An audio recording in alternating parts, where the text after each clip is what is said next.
Mixed breeding is by far the most popular breeding method in Africa, and that is because of our goal of farming rabbit. You'll be surprised, in the West, mixed breeding is really frowned upon because they are breeding for specific. They don't want to lose any genetic traits. They are breeding to have consistency. But mixed breeding have got a big advantage for us in Africa. Let's just watch the slide. I prepared two slides to help us understand it. So let's watch the slides. So mixed breeding is when you have, let's say, Hyla. I'm sure I've pronounced it right. You have here New Zealand, either red or black or whichever one. And then you have here, let's say you have here, give me a breed, Flemish Giant.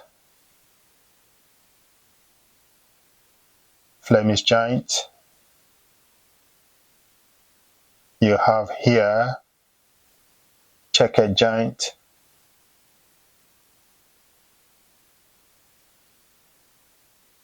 And then you have here, let's say, California. And then you have here, let's say, what other breed? My brain is foggy, help me. So here you have something like Harlequin. Let's call it Harlequin.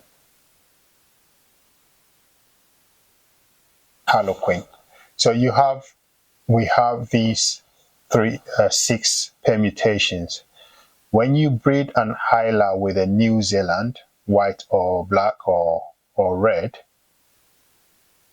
you're mixing from two totally different lines, two totally different breeds, and therefore you will get a unique blend of Hyla and New Zealand. You can breed New Zealand with Flemish Giants, and you will have something or a breed that have got some features of both New Zealand and Flemish Giant. You can breed New Zealand with California, which will give you a unique breed that will give you a mixture of California and New Zealand. You can breed the New Zealand to the Checkered Giant. You can breed the New Zealand to the Harlequin. All these permutation will give you different kind of breed. So for example, a quick example is if you breed New Zealand, which is a large breed, to Hyla, which is a large breed, you are definitely going to get a bigger breed. Or if you breed New Zealand and Flemish Giant, you're breeding it because you want to improve on the size of the rabbit. However, if you breed New Zealand to Harlequin is a smaller breed than New Zealand, and therefore you are likely to get slightly smaller breed than the normal. So these are the three breeds that we are going to talk about. Let's pick them. So mixed breeding is probably the most diverse breeding practice. And I think in Africa, we practice a lot of mixed breeding. So for instance, you have, I'm demonstrating it with countries. So if you have an Englishman have a baby with an African, What do you get? What do you get? You get half caste, yeah. So you get mixed race, mixed race. So this is in the word mixed race. So if you have an African have a child with Indian, you will get mixed race as well. You have an African have a child with Chinese, you get mixed race as well. You have a Russian, African have a child with Russian, they will look totally different from each other. So each of these mix will look different. And if you like, in rabbit terms, if you breed Hyla, I hope you like that analogy of the countries, but the jinx of it is this mixed breeding is probably what I would say 80 to 90% of us in Africa practice. And it is very good. As I will start reading the advantages, it is so good that we practice this because it suits the reason why we are breeding rabbits, the reason why we are doing the rabbit farming. Sometimes we call this mixed breeding hybrid. I call them hybrid. Hybrid is a mixture of two different unknown kind of species in the same, sorry, breeds in the same species. So they are all rabbits. The reason why I call mine hybrids is because we don't really know the breeds of whoever we are mating with, but we know for sure, for my farm, we know for sure that we have New Zealand red and New Zealand white.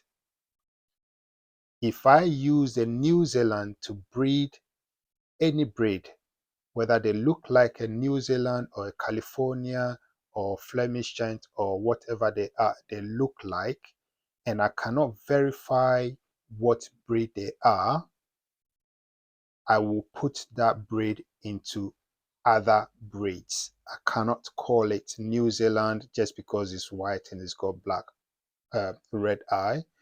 And I cannot call it New Zealand black because it's black and it looks like a New Zealand. So for me to be able to keep my records and be honest and faithful to my clients, I will prefer to call any offspring that comes out of me crossing my pure New Zealand with these unknown breeds. And that is how I've come out with the hybrids. If you notice and check my other videos, I have 50% hybrids, 75% hybrids, and even when they are 100% hybrids, which is if I go to the third generation of them, then I'll be able to say this is a 100% hybrid, but I will never sell them as pure breed. At that stage, they might as well be pure breed New Zealand, but as a common practice, safe practice, honest practice, I will never sell them as pure breed New Zealand.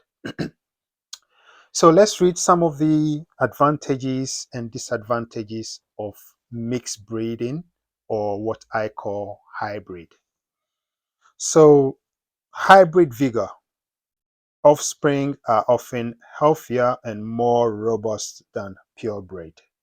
So because they've got that environmental advantage, the mothers that are used to breed with my pure breeds, they have they know the environment already. They are local breeds.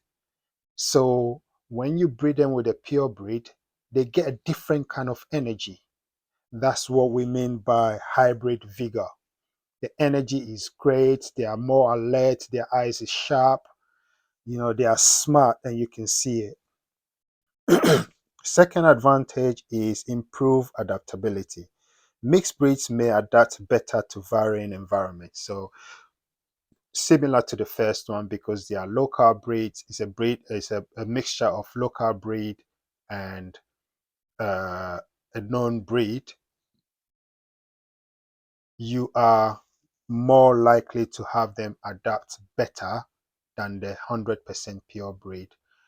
And I can testify this, that it's taking me a lot longer to settle my pure breeds than it has for me to settle my hybrids, because they easily adapt. They much better adapt than the pure breeds.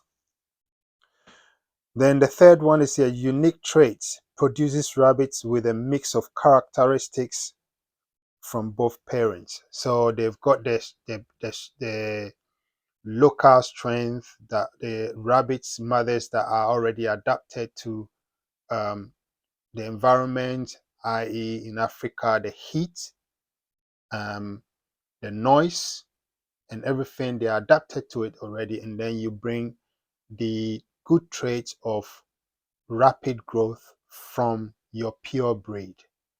So that will give you an excellent breed. And if you continue to do a few permutation, you can come out with a unique breed. And anyway, this is how breeds are formed. Anyway, we'll go into that on the next slide and in the next video. The fifth advantage is you have an enhanced gene pool. So you have so many genes coming from left, right, and center because you're mixing so many genes.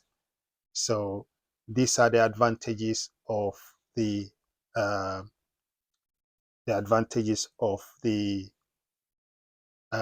mixed breeding, or what I call hybrid. There are 5 disadvantages as well that I've listed.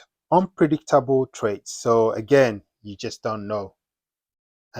You have some beautiful coat, fur, because it's a mixture. You don't know. For instance, I had, if I go back and show you this one, this is a lion head babies. You can see a few lion head babies.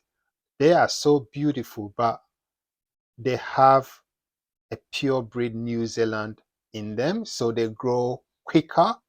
So they've taken that as an advantage for them. So if you're breeding for particular fare, which they do in the West, this is a no. This is too much of a mixture for them in the West.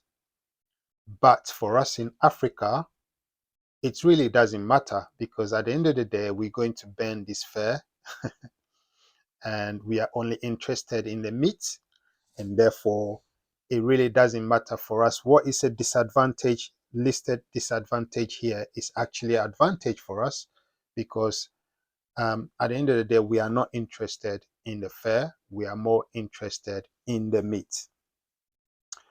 Second one is no standardized outcome, not suitable for show or pedigree purpose. So of course, we are not breeding for show or pedigree purpose. We are breeding for meat. For the most rabbit farmers in Africa, we are breeding for the meat. So it really doesn't matter for us. The third one is difficult to market. Mixed breed may lack commercial or breed specific appeal.